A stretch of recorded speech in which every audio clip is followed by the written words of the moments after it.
What's good, my people? What's good? What's good? What's good? Thank y'all for tuning in to this episode of the Chronic OGs podcast. I'm that boy they call Big Tone, one half of the Chronic OGs. Shout out to my little brother, Smitty. I got a real special guest here today. So, I have Pastor Michael Price. So, not only is he a good friend of mine, we live in the same neighborhood, but Pastor Mike is actually running for re-election Henry County District 4 Commissioner. Yes, sir. Correct? Yes. Thanks for welcome to the show, my brother. Glad to be here. So this is a good brother right here. Like, he done a lot of work in my house and stuff. Real good brother. So when I saw his name on the county commissioner, I normally don't get into that, to the that local.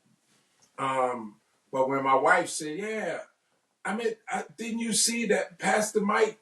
I was like, "What?" She was like, "Yeah, he worked for the county." I was like, "What?" So when I finally looked it up, I was like, "Oh, look at my guy." So tell me, when did you first take on that role? I got the appointment in March. Actually, I was sworn in March 28th. How you like it this year? I'm loving it. Really? It's an opportunity for me to continue to do what I've always done, and that is to try to serve the people in the community. And so this December will be 32 years I've been preaching. Just celebrated my 20th anniversary at my current church. And so I wanted to have a place and a space that I could be a blessing to the people. Mm-hmm. And so when this opportunity came up to serve in this capacity, I submitted my name, and the Lord worked it out, and I was selected to serve in this capacity, and have been doing it since March 28th. So that was like a special session, so to speak, because somebody resigned, right? Yes, the lady, young lady, Miss Vivian Thomas, who was the current District 4 commissioner at the time, she resigned to run for chair.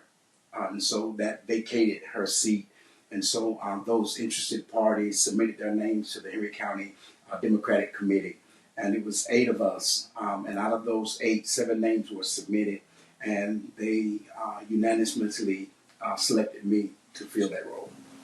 So there was no interview or nothing? There was not. Yes, we had an interview. It was a Zoom forum that all the candidates had to be there, and we answered questions and introduced ourselves to the Democratic Party.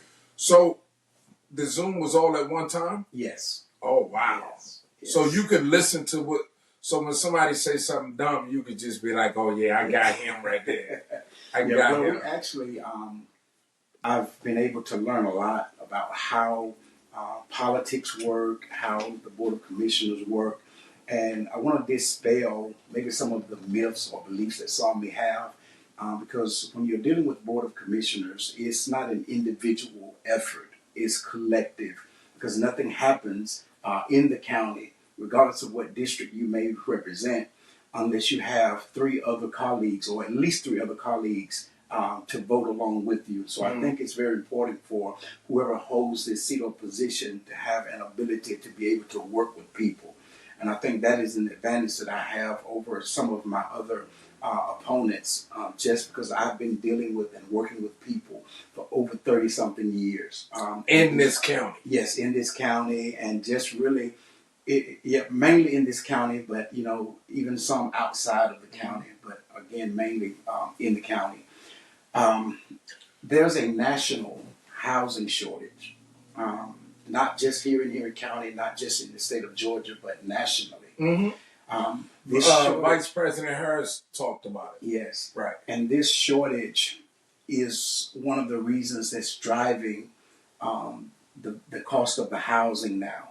I remember when I was coming up in Henry County, if a person had a $300,000 house, they was rich. They were the stuff. Look, when I grew up, my mom watched every episode, so she gonna remember this. So in my neighborhood, regular middle class neighborhood, right? Nothing special, nothing. But we had a buddy named Mike Williams. They had an RV and a pool in their backyard. Bro, you couldn't tell me they weren't rich, bro. His dad was retired Navy. Yes. You couldn't tell me Yes. the Williams weren't rich just because they had a pool. Because we had never, like you said, we had never seen that before. Yes. Yes. So somebody get a pool in their backyard in Maryland. Yes. It's not like it's Arizona. Arizona is every other house has a pool. Yes. But in Maryland, you see the tractors coming digging in somebody's yard. We couldn't wait till that pool got finished, bro. Man, and it just 300,000 you doing it, but now we look at where we are. It's 350 starting. You know, they talk about starter home starting price 350, and that's just unbelievable. And so one of the you're not getting what we get. No, because that's base. Right. If you want the luxury, even here in our community, they have different packages. You had the basic. They asked questions, and each question was submitted to each candidate, and so we were able to explain based upon those questions, why we felt we were the best candidate for the position. Right. So you running for re-election, is that carrying any credence with?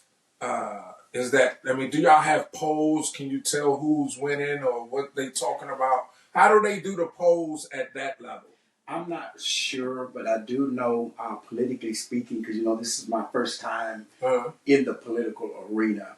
One of the things that has been stated that the incumbent usually has somewhat of an advantage over the other candidates. Okay. And so that I think does work in my favor. I think the work I've done in the community, I'm a fourth generation native of Henry County.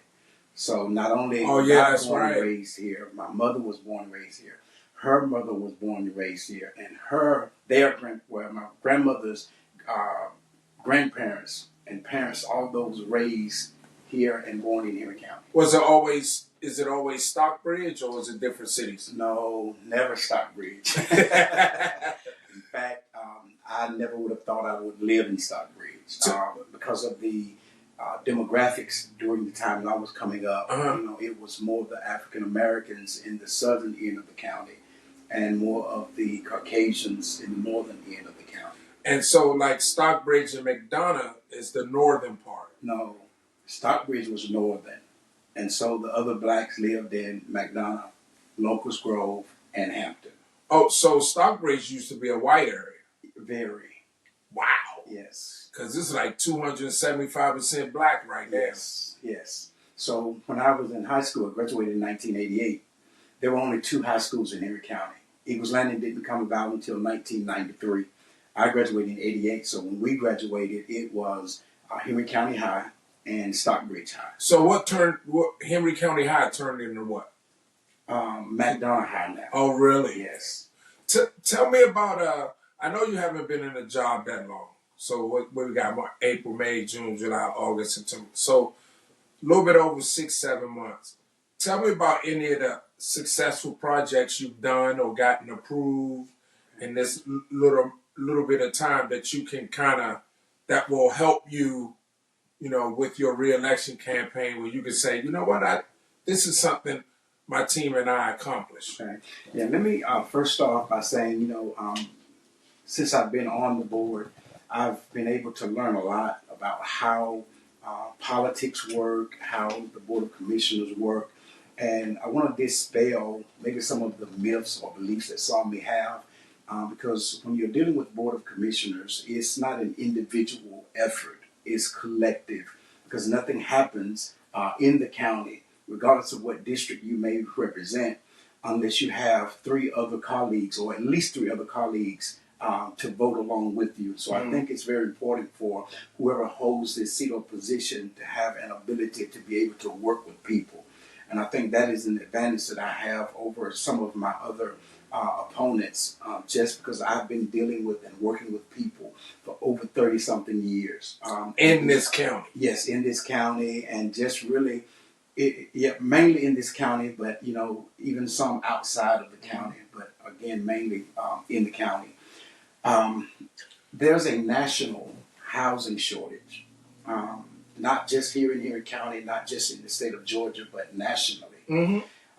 This Vice President Harris talked about it. yes, Right. and this shortage is one of the reasons that's driving the cost of the housing now. Mm-hmm. I remember when I was coming up in Erie County, if a person had a $300,000 house, they was were rich.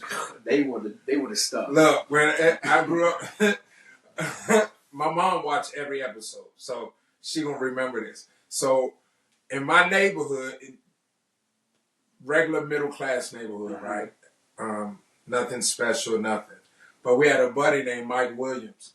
They had an RV and a pool in their backyard. Bro, you couldn't tell me they weren't rich, bro. His dad was retired Navy. Yes. You couldn't tell me the Williams weren't rich just because they had a pool. Because we had never, like you said, we had never seen that before. Yes. Yes. So somebody get a pool in their backyard in Maryland. Yes. It's not like it's Arizona. Arizona is every other house has a pool. Yes.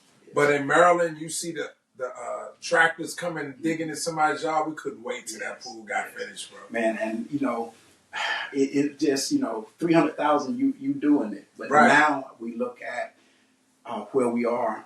It's 350 starting.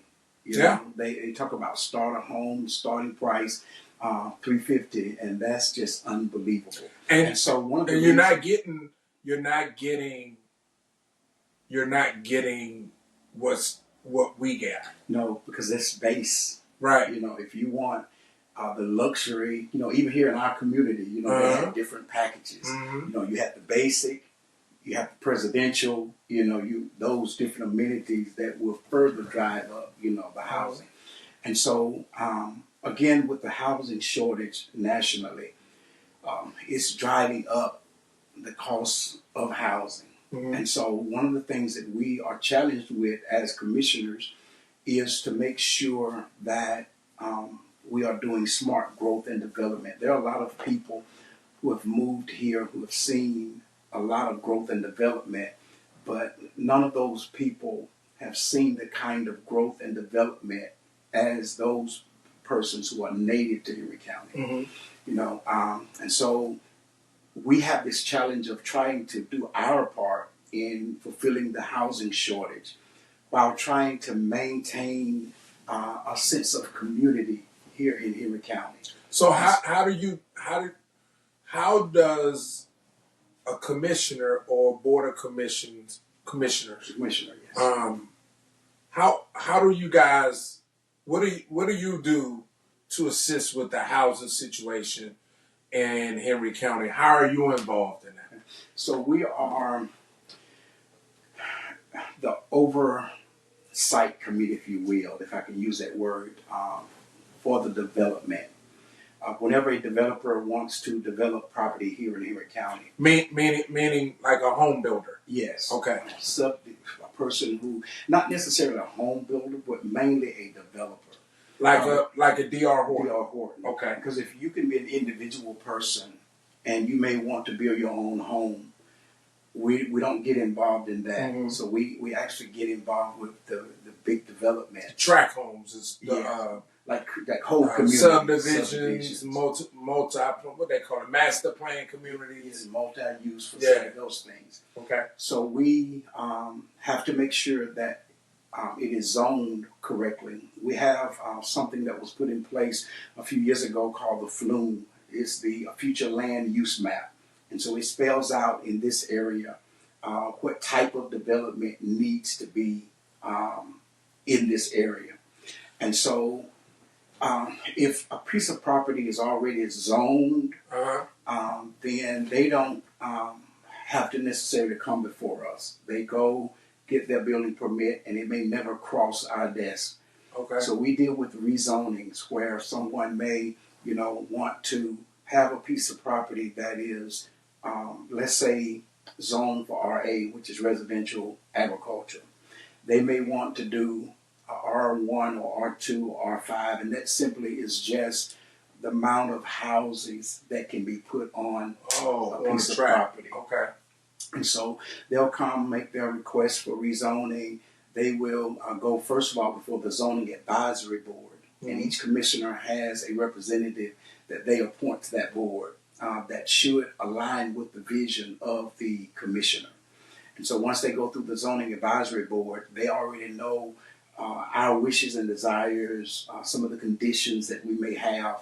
And so they will approve or deny. Mm-hmm. But even after it goes through there, it eventually has come to us. And so we approve or, deny. So, but what if it's denied at that first step? It still comes to you? It still comes to us. Do you guys have the ability to overrule that initial decision? Oh, yes. So everything stops at the Board of Commissioners meeting. So Okay. it's just, some steps that the developer has to take, just so they don't immediately jump straight to the building process. And so since I've been in this seat, I've learned that development doesn't happen overnight. Mm-hmm. Like I recently had a couple of projects that were approved, and it will be Good for you.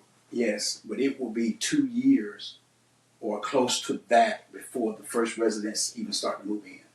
So a lot of the 2 years from now. Yes. So a lot of the development that is going on now happened a few years ago. So the 2 projects you got approved, they're residential projects? Yes, they will be. One is a mixed use.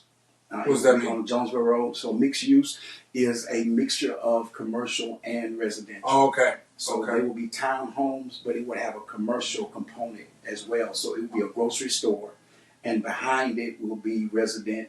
Now, are they going to be rentals or purchase? I think if my memory serves me correct, those will be purchased.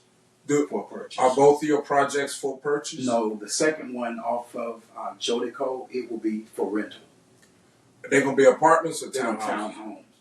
Because I see that a lot here. Nice. Somebody, they build a group of townhomes, but then, I'm thinking, okay, here goes some townhomes up for sale, but they actually be rentals. Right. I see that a lot. So the challenge again as commissioners is that we have to make sure that we provide a diverse opportunity for housing. Because the truth of the matter is you have some people who don't want to own. They Right. don't want the responsibility. My daughter's like that. Yes, and the younger generations, they are not like the older generation. My daughter got a real nice apartment in Vegas, and I'm like, Doc, hey, it's time for you and Sergio to buy. She said, Right. We travel too much. Right.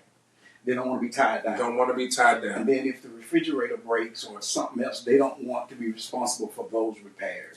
But see, our generation is pushing that generation about home ownership and stuff like that, because that's the stuff. Our mentality. Right. Yes. Right. But it's like it's different. Right. And then there are some people who financially or their credit worthiness may not be where it needs to be, but they still need a place to call home. Right. And so they still can afford to pay the rent and all this other stuff. And so sometimes what happens, we look at a situation through our own lens, what we want and what we think is best without considering other people. And so as a pastor, I'm bad at that. Yes, and a lot of people are. But as a pastor, I'm used to having to deal with different kinds of people from different economic situations or social backgrounds. And so I've learned how to navigate, through those things. And that's one reason why I think, I'm a great fit for this position, because my church is nowhere near the size of District 4. But I'm used to and have the experience of dealing with diversity. Is your church in Henry County? It is. It's actually in District 1 in Locust Grove. Okay. I need your help explaining something to me. What is SPLOST 4 tax? Okay. Did I say that right? Yeah, well, it's the SPLOST. Okay. So SPLOST is an acronym. It stands for Special Purpose Local Option Sales Tax. Okay. So what that is... Okay, go ahead. So what that is it is a 1 cent tax that is added to the purchase price of our products, whether that is food, clothing, fuel. So years ago, so it's a 1 cent tax on everything we do. Yes. So years ago, when it first started, I think if my memory serves me correct, I think it might have been, and don't hold me to this, but whatever the tax was at the time, let's say if it was 5%, just to throw a number out. Uh-huh. So when SPLOST first came, it was at 1 cent sales tax. So which means instead of paying 5% tax, now we pay 6% tax. Mm-hmm.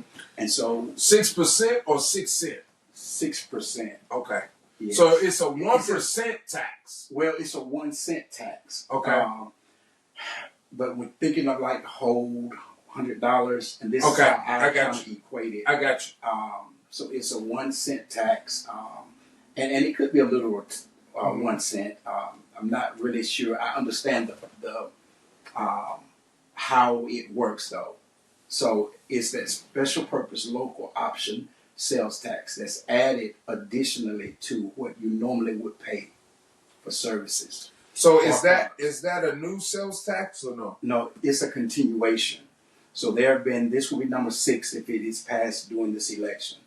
And so this is just a continuation from SPLOST 5. So And it's that's not something we vote for. Yes. So if the citizens choose not to do it, then we won't have SPLOST 6. We'll just, So what's the benefits of it? Well, the benefit is it brings extra revenue to the county.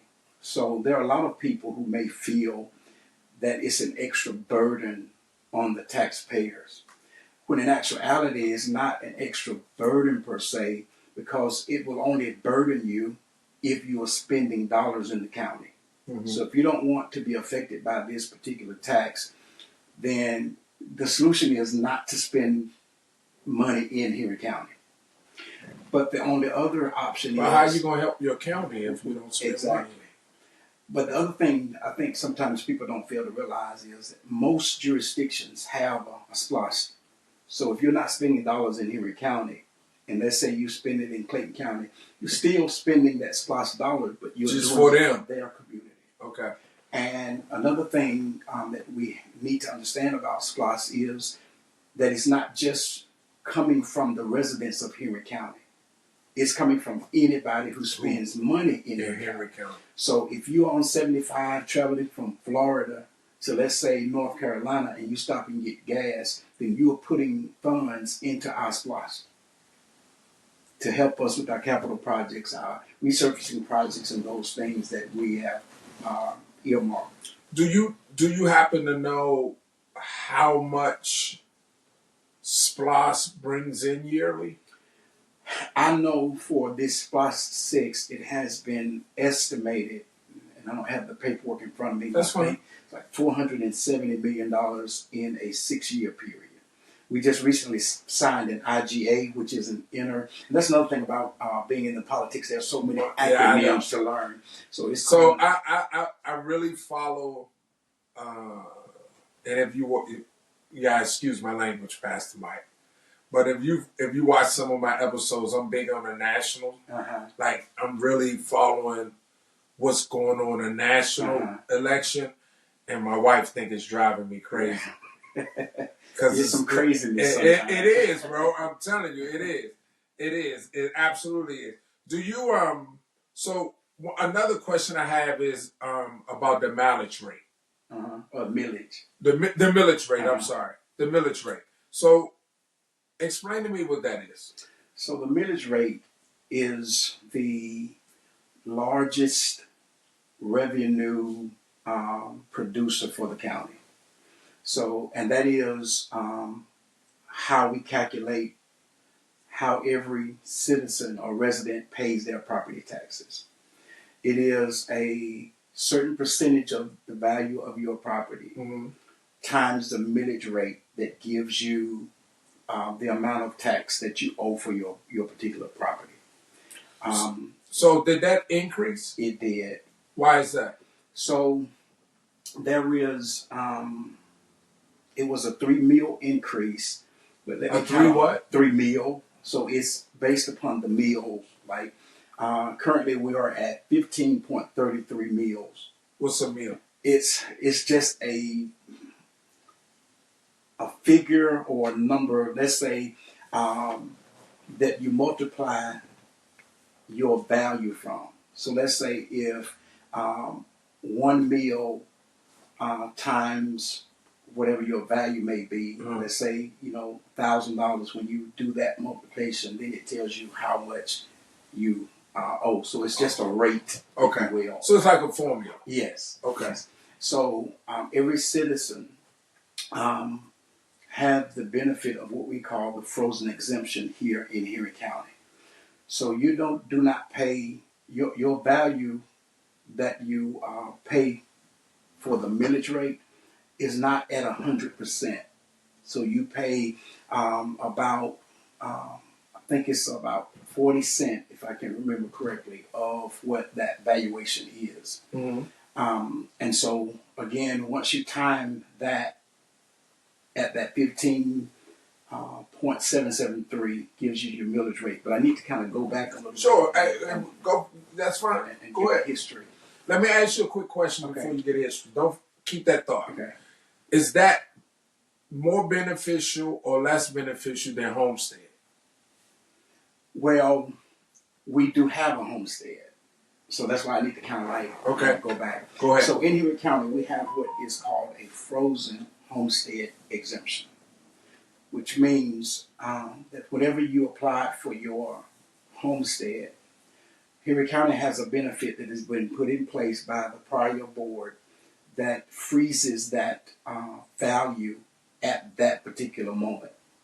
So let's say hypothetically, when you applied for your homestead exemption, I'm just going to turn this down. I'm listening. the value was $100,000. Let's say currently that $100,000 value now is at $1 million. You are still taxed at $100,000 For how long? forever. It automatically renews. So that's homestead. That's the frozen homestead exemption. So homestead. So how do you It's just- qualify for the frozen homestead exemption? Is that the military one? No, it's available to every resident, but it has to be your primary residence that you live in. So it's the same with the with homestead exemption.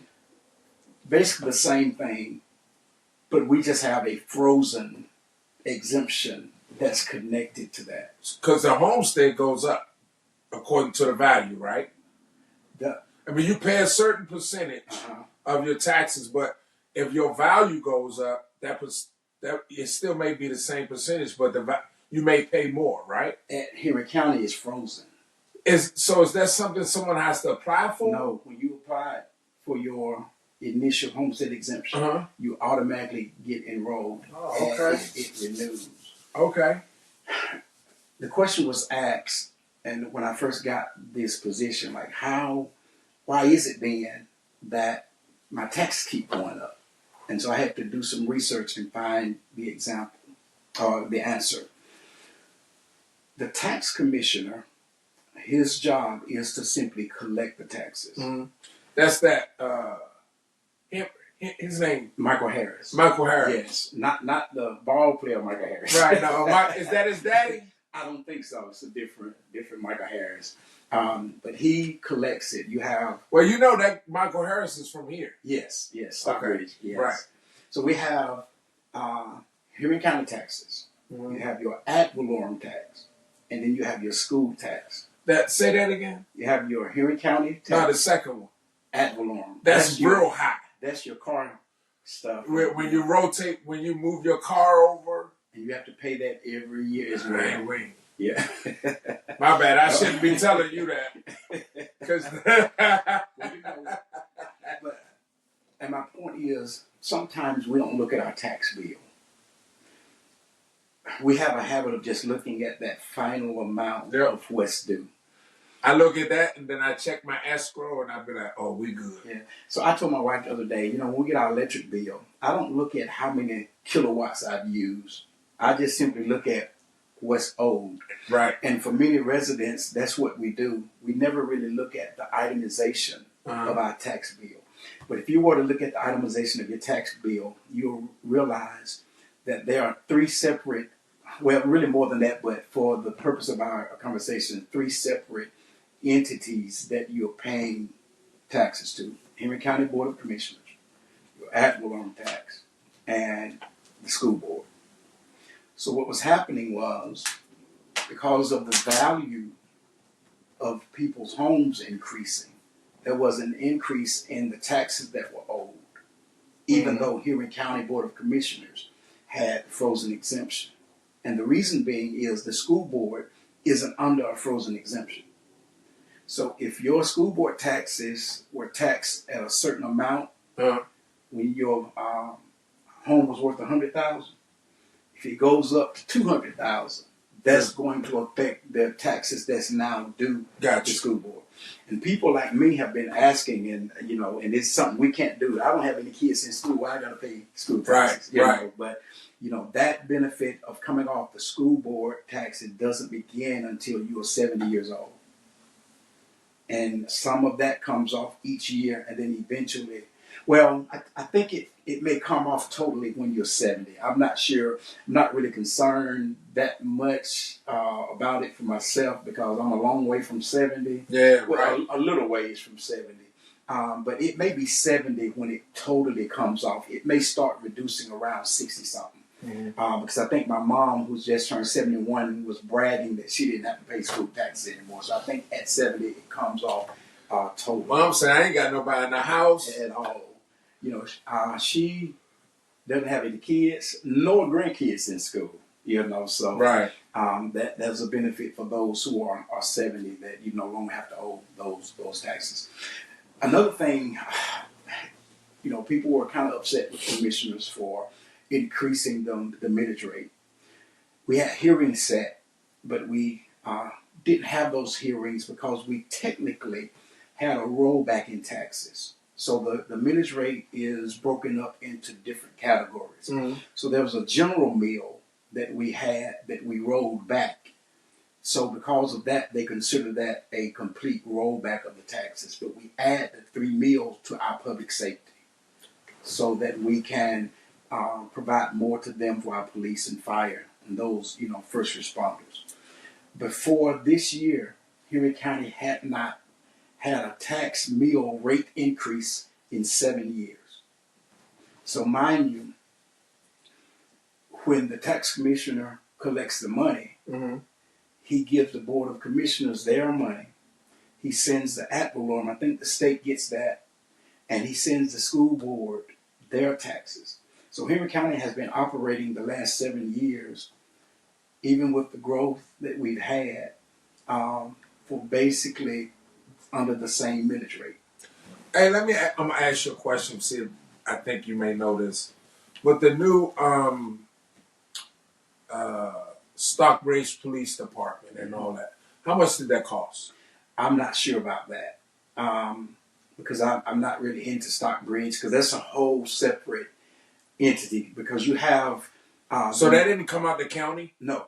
That came from the city. So there are 4 cities, incorporated cities, because for those of us who are native know that there are some unincorporated cities, if you will, like Ola, which technically is McDonough. Rex. That's unincorporated, right? Yes, but part of Rex is Clayton as well. Oh, okay, yeah. And so Luella, which is really Locust Grove. So some of the old-timer natives may say Ola and Luella, but not, and some may not realize that they're not actual incorporated municipalities. They were just little sections that were affectionately called like Ola and Luella. But the 4 cities of Henry County are McDonough, Stockbridge, Locust Grove, and Hampton. And each of those have their own governments. They're the city councils and the mayors. So we don't have any dog in the fight when it comes to their government operations. But y'all converted that building down off the, I think it's the 23, into the Henry County Police Department. Which one? Right next to the fire department. Fire department. Go to the Chevron, turn left. The fire department down there on the left, and then they put the police station down there. Okay. So this is something else I learned. Sometimes the county owns property in the city, but we don't have any jurisdiction over their governmental affairs. I got you. So we do have property that's located within the city's limits of some of the cities, but when it comes to their governmental operations, like I said, we don't have a dog in the fight. So even if you are a city resident, because I've had the opportunity of talking and conversing with some city residents, and I tell them, that all we can really do as commissioners in those situations is have dialogues with them, because we don't have oversight over what they do, nor do they have oversight or anything, in what we do. What projects you got coming up? I know you already told me about the 2 housing projects. Are there any? You know me, I'm a basketball junkie. So, is there any new gyms or anything going up anytime soon? Well, they are building a new facility in District 5 off of Mount Carmel Road. Okay. It should be done not too far in the near future. That's another recreation center, yes, right? Okay. Very, very nice. Are they building it just like JP and the other ones, or is it going to be more modern? I think it's going to be better than JP Mosley, because JP Mosley, even though it is in District 4, it is nice. This is going to be more modern and just more up to date. And I think they're going to have more programs to offer as well. What? Tell me. But I would like to say, recently we just got a project approved, a resolution approved, to replace the drainage pipe in one of the older communities in McDonough. Because oftentimes what happens is sometimes with all of the new development, some of the long-term residents feel left out. And they feel like, when they look at their streets, they have potholes and things are just not up to par, and they drive to other areas of the county that's under development or recently been developed, and it looks much nicer. And so sometimes, they feel that they paid their taxes as well. And so I'm just honored that they are able to now have a whole new drainage system, which will incorporate also new resurfacing for them in that community. In that same. Yes. What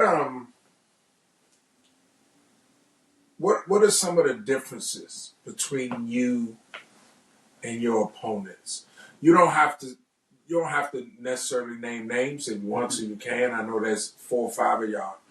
But what are some of the differences? Like, what differentiates you from those candidates? Like, why should we vote for Pastor Mike? Okay.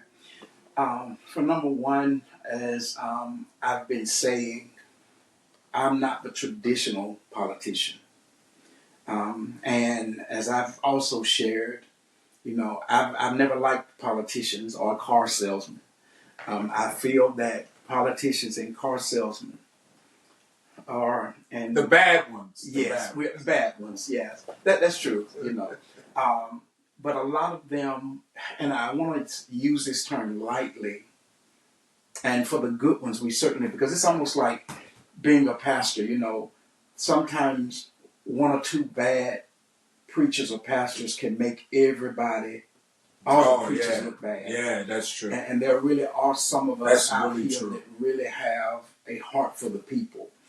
I have a T-shirt that either I bought or my sister bought me, but the T-shirt says, "I'm in it for the outcome, not the income." Right. And so, and I get it, I like everything is always, can be bad.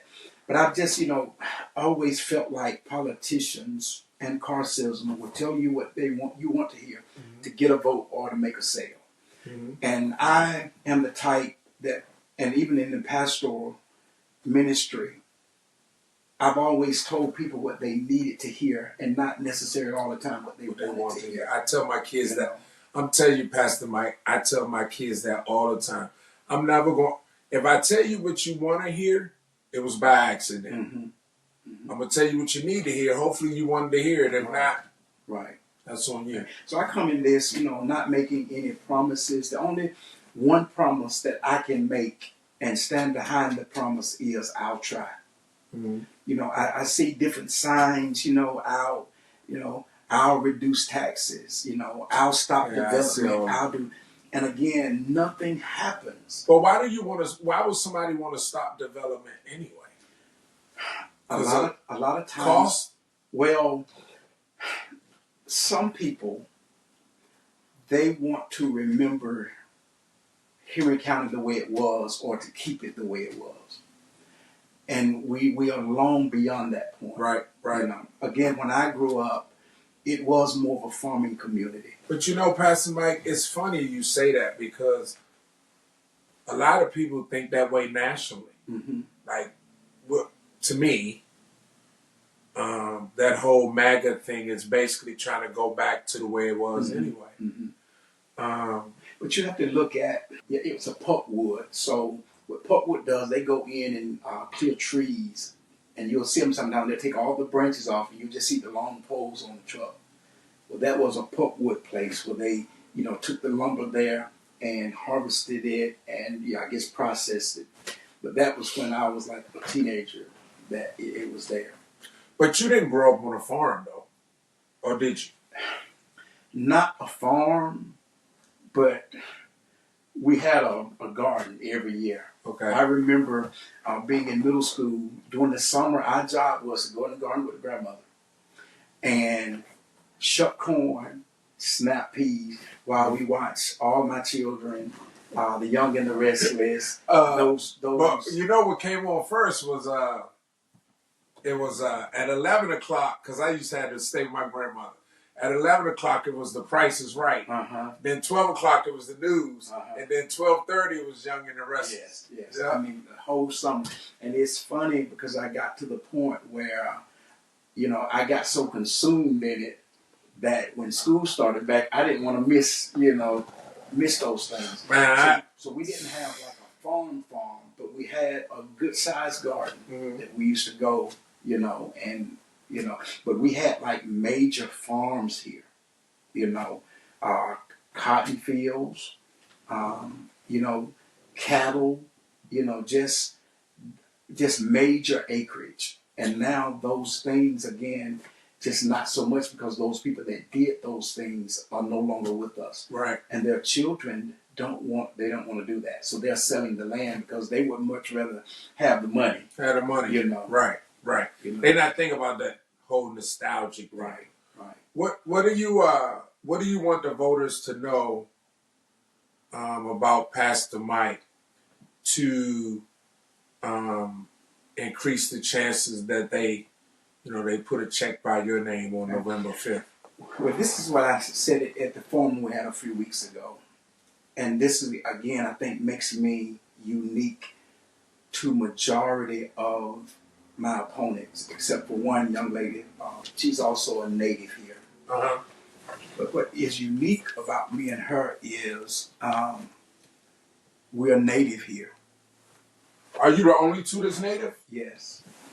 So everybody else is either from a different state originally or a different county, And so whether Henry County fails or succeeds, this is home for me. It matters more to you. It matters because, there are people who can say, I'm tired of Henry County. It's not what I thought it should be. I'm going back home. But if I say that, I can take two steps and I'm home. Right. I think, I'm concerned more, and I did share with the candidates, you all may love Henry County, but you can't love it more than someone whose roots are here, because this is all we have, and I'm sure, like being a pastor of the church, I've had members to pass away that wanted to go back home to be buried, because that's where their roots are. But for me, this is home, so that's one reason why, I feel, because I can't abandon this place. Mm-hmm. Because if I tried, I wouldn't have anywhere to go. I would find myself right back here. Secondly, I think I make a better candidate because of my just being candid. Again, I never tell people what they want to hear just to get a vote. Because whether I win or whether I lose, I'm still going to be who I am. Henry County. Yes, and this is more than politics for me, because I have to stand on Sunday morning. And I have to make sure that when I stand on Sunday morning, I've done right by the people. Because I can't do wrong and then stand on Sunday morning and tell everybody to with the do clear right. conscience. Yes. And so that's... I'm sorry to cut you off. Tell everybody the name of your church again. It is Shoal Creek Baptist Church in Locust Grove, Georgia. And it's funny, I was a member there as a teenager. Pastor William Philippine, he's at Piney Grove now in Atlanta. He was my pastor at the time. So he left there and you took over? No, he left there, went to Piney Grove. And when he left there, I left the church and got in the street, because when he was... Got in the street? Yes. So, you said, hold on, time out. You tried to slide that past. I left the church. Yeah, we all had that street experience. I left the church.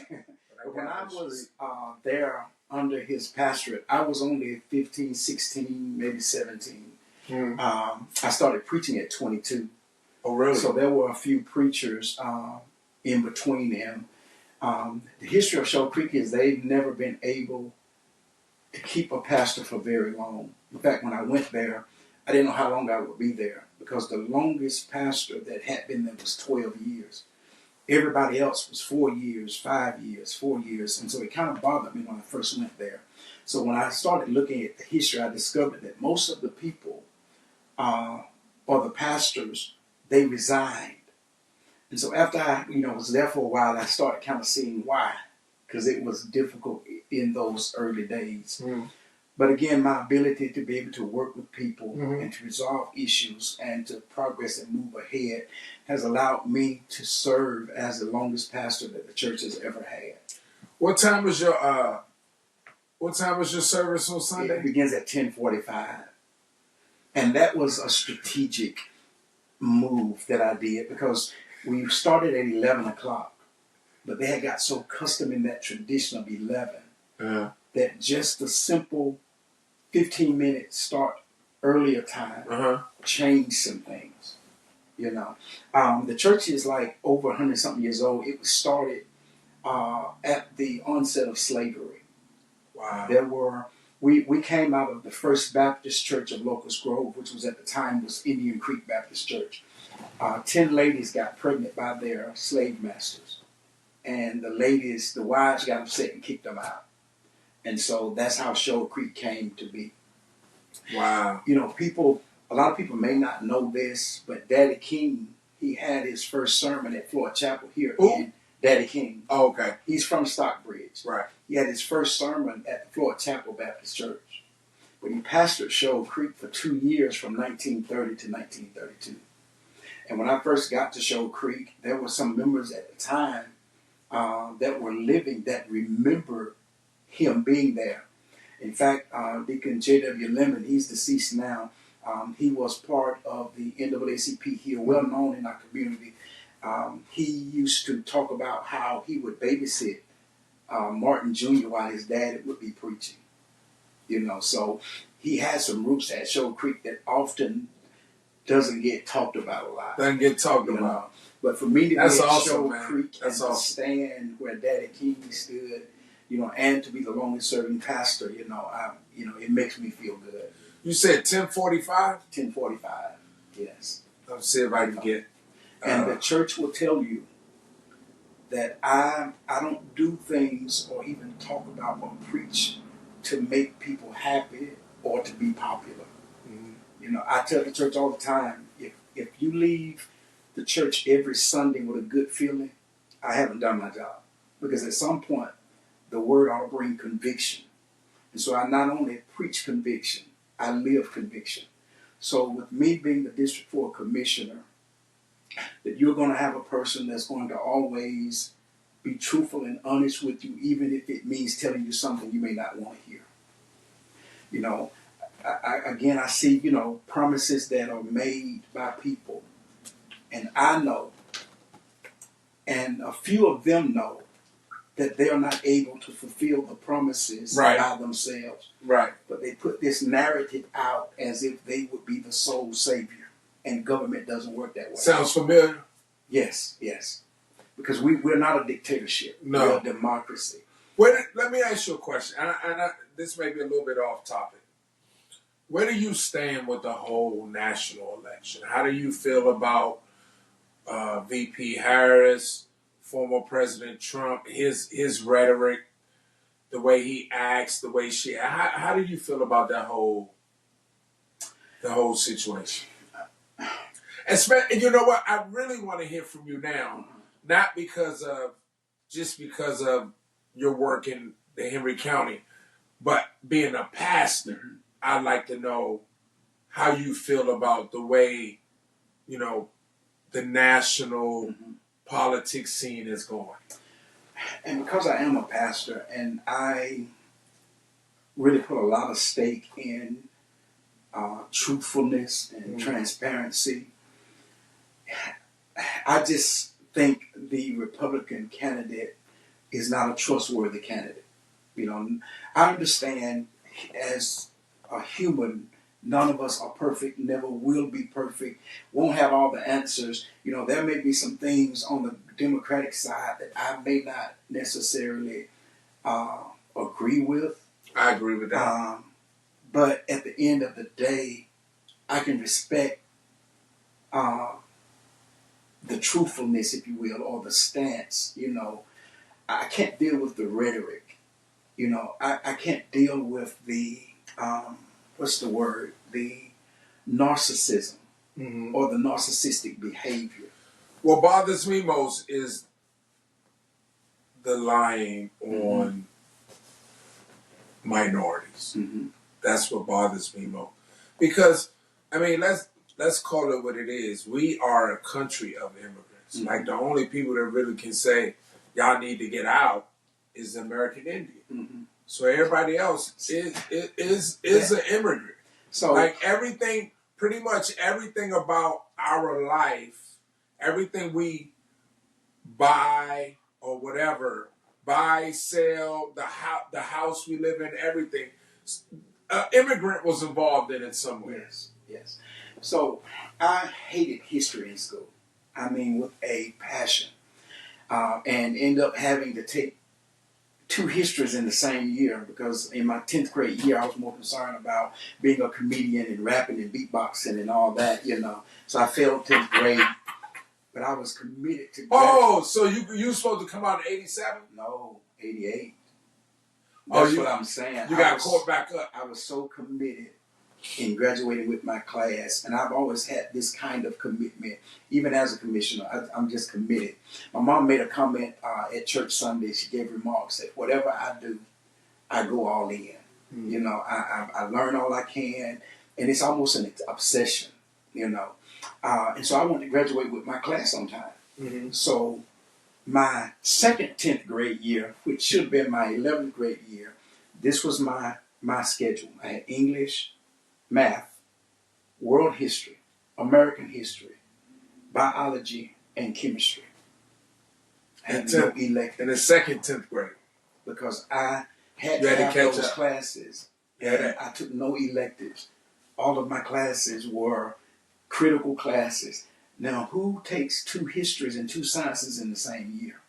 That sounds like something my son would do. But I was determined that I was going to be a part of the great 88. And we still get together now. It's not the 88, bro. It's the class of 89. I keep it fine. I don't know what you're saying. Yes, sir. Hey, man, look. But this is what I was going to say. Yeah, sure. Now, I hate history, but I am a history buff. And I often wonder, why is it that there's only one race? And granted now, Henry County is not how it is now. It wasn't the way it was when I was in school. So I have What high school did you go to? Henry County High. Okay. So some of our people are feeling a certain way now because they closed it down to make Henry County High. Would you say Henry County High is now what? It's McDonough High. McDonough, okay. So when I was coming through, and I still want to get back to the history thing, but when I was coming through, the only high school name was Stockbridge. So everybody in Stockbridge went to Stockbridge. But in Henry County, Locust Grove had their elementary school. Hampton had their middle school.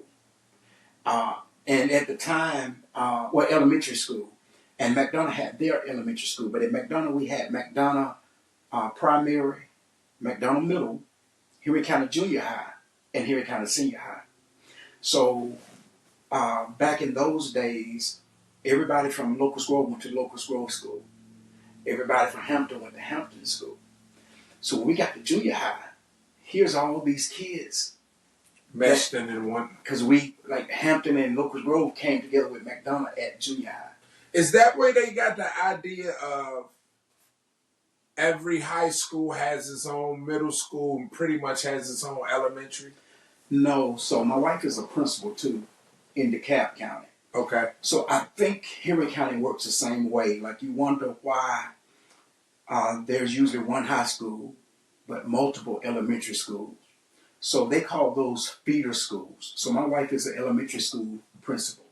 So her elementary school and a couple of other elementary schools are feeders for the high school. Mm. So all of those kids that go to those elementary schools will eventually come together into that high school.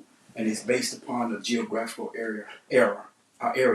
And I'm assuming, they've done this whole pipeline to prison study and all that. Mm-hmm. So they've done the research to know by the time these kids get to high school, this is how many high school students we'll have from their schools, and those things.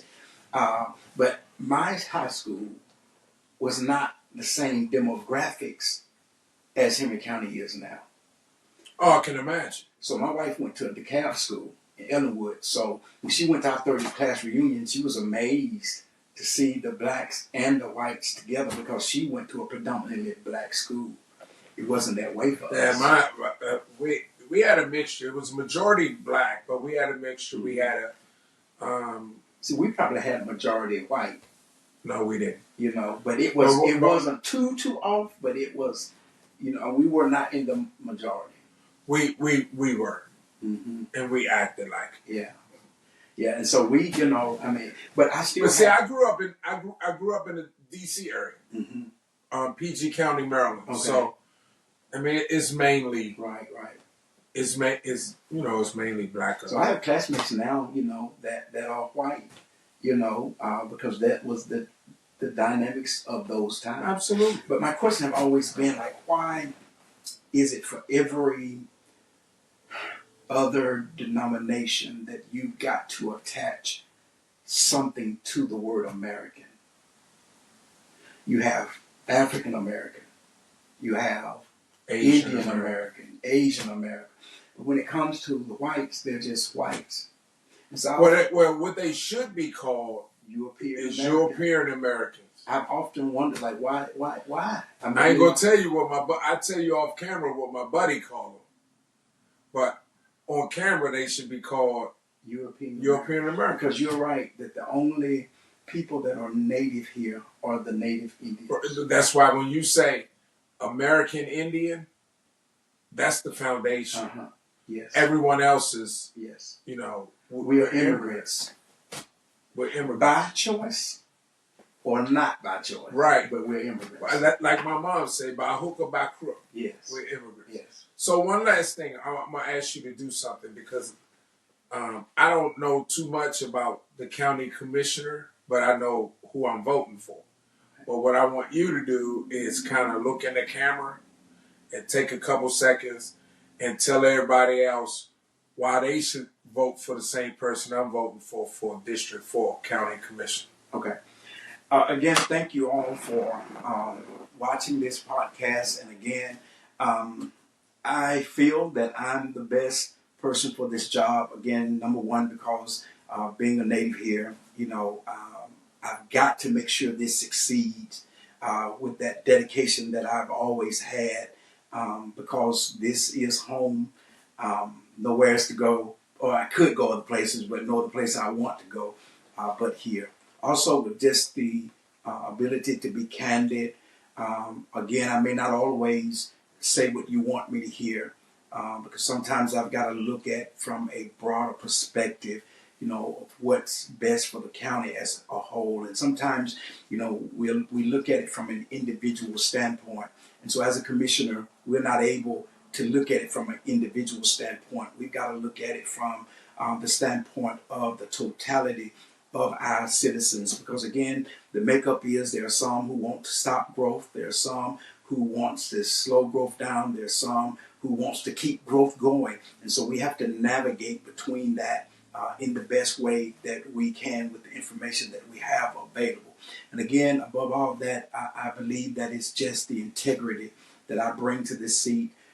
This person who's a public servant, who's in politics. Again, if you're looking for a stark politician, then I'm not your person. But if you're looking for a person who you want really to be a servant to the people, again, who will answer your emails, who will answer your calls, and who would do what they said they would do, then I believe that I am the man for the job. And I would love to have your vote on or before November 5th.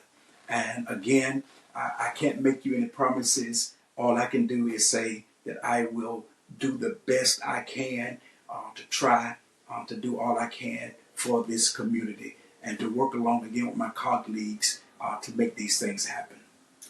That's my man, Pastor Mike Sir, Price. you, I appreciate you. Hey, and FYI, for everybody out there that saw my shoe closet, he's the one that built it for me. So that's my man, Jack of all trades. So thank y'all for listening to this episode of Chronic OG's podcast. I'm that boy they call Big Tone, one half of Chronic OG's. Like to thank my brother Smitty. You guys see him right here, the little short, ugly one. And then I'd like to thank my special guest, Pastor Mike Price, the now and the next District 4 Henry County Commissioner. Thank you, sir. Sir. Did I say it right? Yes, sir. All right, that's it. Thank y'all for tuning in. I appreciate you. That's it, my guy.